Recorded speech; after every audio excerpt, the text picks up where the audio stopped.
Hey guys, Rendakor here, continuing my mad science playthrough.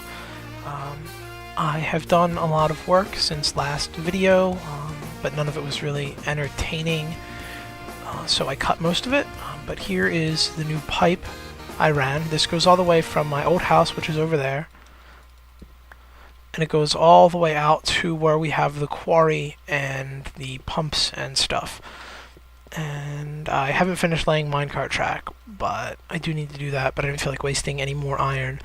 But basically this pipe will run everything from the quarry when I turn the switch on back to the old house. And here's just a sense of how fucking absurdly long this tunnel is. You can finally see, where the quarry is off in the distance.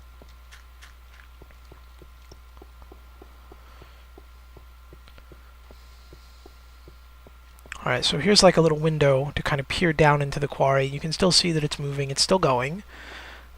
If you look up here, it looks a little fucked up, because the quarry I had before, I guess I left on while I was doing all that stuff under the basement, and it blew the fuck up. And so there's like kind of some remnants still hanging out up there.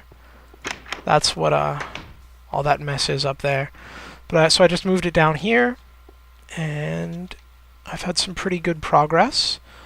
It's digging away. I've had a sheep trap down there for like a fucking day, but I guess they don't despawn anymore, so he just chills. But it's been on for like a minute or two, and it's pulled in a decent harvest so far. And this switch here is the one that works the pump. I flick this switch, and everything inside will go get pumped back to my house.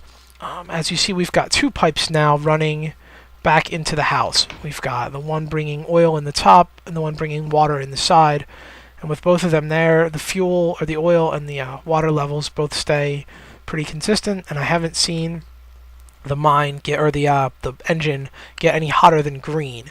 And this is with pumps off. I don't have these aren't actively being pumped. This is just what's sitting in the tube. As you see, the pipes hold like a lot of liquids, and I've got like a giant fucking oil tank. But we've got over here a water pump, and this is conductive pipe, which is like Buildcraft's equivalent of wire. And to make it, it's very easy. You just take like a regular pipe and you put redstone on top of it. So you can use stone, which is the basic one, and you have to use stone. You can't make it out of cobble. Or wood, which is what pulls it out of engines, or gold, which is more efficient than stone, but more expensive, obviously, because it takes gold. So the first one here is wood, which will pull the power out of this engine, and then these two are stone, just delivering it to this water pump. And we've got, an oil feed coming out of the tank for the engine, and we'll flick it here. And I don't know if you can see it really well, but there's like a little blue laser sort of shooting out of the engine into the pump, and you see the pump is filling up water. Now that pipe goes in two directions. It splits, and left it goes just to cool off its own engine so that this would never overheat, because, well, it would overheat maybe if we ran out of water, but other than that. Then the pump goes over here, and it fills up this tank just for a surplus, and then it goes under my little rig, and it feeds into the house. Other than that, I tweaked this a little.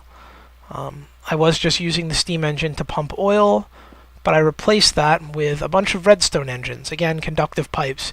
Now it takes 10 to power one pump, but if you flick the switch, this powers all of them, and you see a bunch of the little lasers, and this does make the pump work. You can't really tell because there's just so much oil in the system that it won't actually pump anymore right now, but it does work, and it took fucking 3 hours to get it to work because pumps are finicky as shit. It'll look like it's sitting in oil, but it like won't really be in oil, so it won't pump, and it'll just fucking sit there. I literally had to move this thing 500 times. I'll show you the kind of mess I made under it. I had to literally surround the oil with dirt and sand to keep the water out, because it just kept hitting water and just derping the fuck up. Like, yeah, it was fucking stupid. Oil and water, like, don't mix, like, hard. But yeah, I got it working, and so that will keep my quarry nice and cool and nice and powered as it diggies its way down to bedrock. Now, down here, we have the steam engine, and I used a steam engine because wood engines do not pull very quickly, but the steam engines do. So if we flick this on, I'll show you in a sec how fast it pulls mats out of this chest. So it pulls them like 40 at a time, I think. So it grabbed 2, and yeah, it pulled like 52 cobble at a time up to a stack. And it just grabs it real quick, and it starts piping it on back to the house. And I don't run this constantly, just because it's a waste of power once you empty the box to pump one bit of fucking cobble at a time. So I'm going to turn it off, and we'll show you what happens to it. Now the pipe goes behind this wall, and it comes down here, and there are gold things everywhere, so you see the mats like getting flung about, and it goes all the way back to my house. And I will outrun this, and I will show you what happens when it gets there. Alright, so back at the house, the pipe continues alongside my giant staircase and takes this up into the building proper. The stuff hasn't gotten here yet because I've sort of fucked up the placement of the gold pipes. There are like a couple spaces where like it'll slow down for a block before shooting off again, so it does take it a little while to get here. I haven't finished powering my minecart track either, so I still have to hop up the fucking steps. But once the mats get here, everything comes up into this diamond pipe. And if you remember, the diamond pipes are like the splitters. So what you have in the color goes to where you want it. So I have cobble all by itself because most of what comes up is cobble.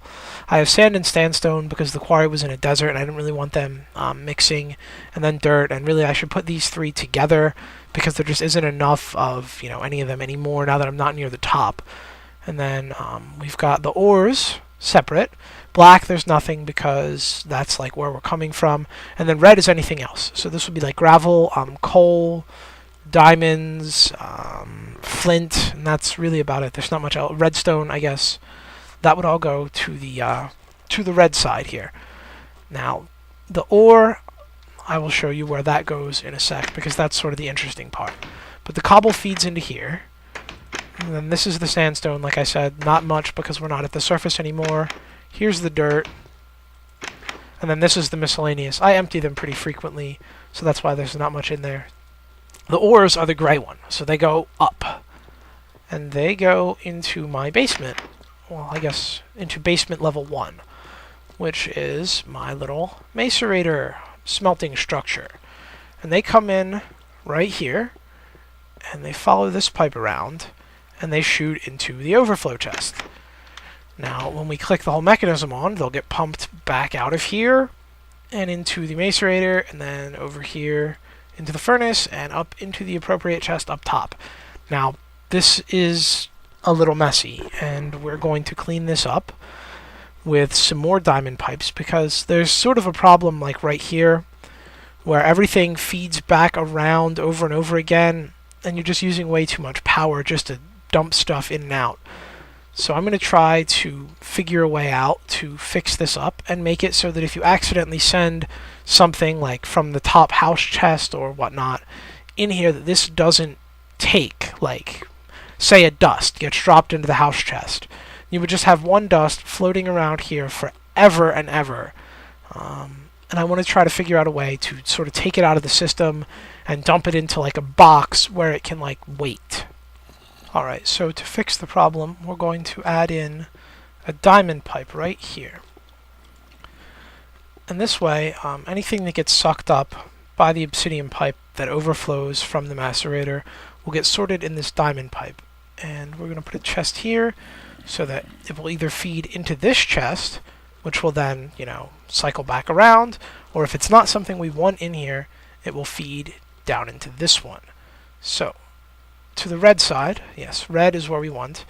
Red side, open up, thank you, is where we're going to put our iron, our copper, our tin, and our gold, and I totally said those backwards.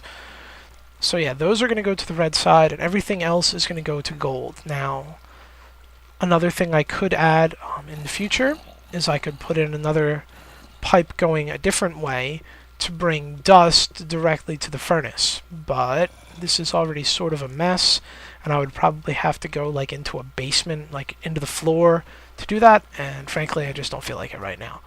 But this will fix a lot of that. Another thing I did, and I hope this is okay, I gave this engine for the obsidian pipe independent power, so that in the event that anything gets here, it doesn't just sit here, time out, and disappear. It will always get sucked up by the pipe and sorted into one of the two chests. Now, I think that's okay because I don't think the redstone engines disappear on their own.